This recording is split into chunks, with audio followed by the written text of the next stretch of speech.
കണ്ണൂർ ജില്ലാ വോളിബോൾ കൂട്ടായ്മ യുടെ നേതൃത്വത്തിൽ ജില്ലാതല വോളിബോൾ ടൂർണമെന്റ് സംഘടിപ്പിക്കും. ഫെബ്രുവരി 16-ന് ദുബായ് ഖർഗൂത്തിലെ New Indian Model School indoor സ്റ്റേഡിയത്തിലാണ് ടൂർണമെന്റ് നടക്കുന്നത്. വിശിഷ്ടാതിഥിയായി കണ്ണൂർ സ്വദേശിയായ മുൻ ഇന്റർനാഷണൽ വോളിബോൾ താരം ജോബി ജോസഫ് പങ്കെടുക്കും. NTV സ്റ്റുഡിയോയിൽ നടന്ന ചടങ്ങിൽ പരിപാടിയുടെ ബ്രോഷർ ചെയർമാൻ മാത്തുക്കുട്ടി കടോൺ പ്രകാശനം ചെയ്തു. പ്രസിഡന്റ് സിറാജ് ചെടിക്കുളം, കാസിം, മജീദ് ചേരൂർ, ബാബു പീതാംബരൻ എന്നിവർ പരിപാടിയിൽ പങ്കെടുത്തു.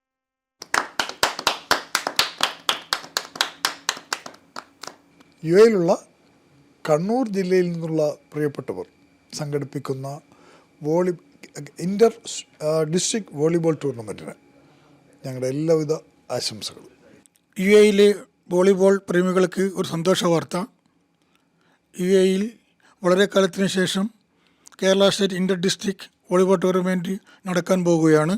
ഈ ടൂർണമെൻറ്റ് നടക്കുന്നത് ദുബായ് ന്യൂ ഇന്ത്യൻ മോഡൽ സ്കൂളിൽ വെച്ചാണ്. ഈ വരുന്ന ഫെബ്രുവരി 16-ാം തീയതി രാവിലെ 10 മണി മുതൽ വൈകുന്നേരം 11 മണി വരെ നീണ്ടു നിൽക്കുന്ന ഒരു ടൂർണമെൻറ്റാണിത്. അതേപോലെ ഇവയുടെ ചരിത്രത്തിൽ ആദ്യമായിട്ടാണെന്ന് തോന്നുന്നു ഒരു ഇൻ്റർ ഡിസ്ട്രിക്ട് ടൂർണമെൻറ്റ് വോളിബോൾ ടൂർണമെൻറ്റ് നടക്കാൻ പോകുന്നത്. കേരളത്തിലെ 10ഓളം ജില്ലകളിലുള്ള വോളിബോൾ പ്ലെയേഴ്സ് 10 ടീമുകൾക്ക് വേണ്ടി ഈ ടൂർണമെൻറ്റിൽ മാറ്റിവെക്കുന്നതാണ്. ഈ ടൂർണമെൻറ്റിൻ്റെ പ്രത്യേകത മുൻ Indian international player Joby Joseph മുഖ്യ അതിഥിയായി എത്തും.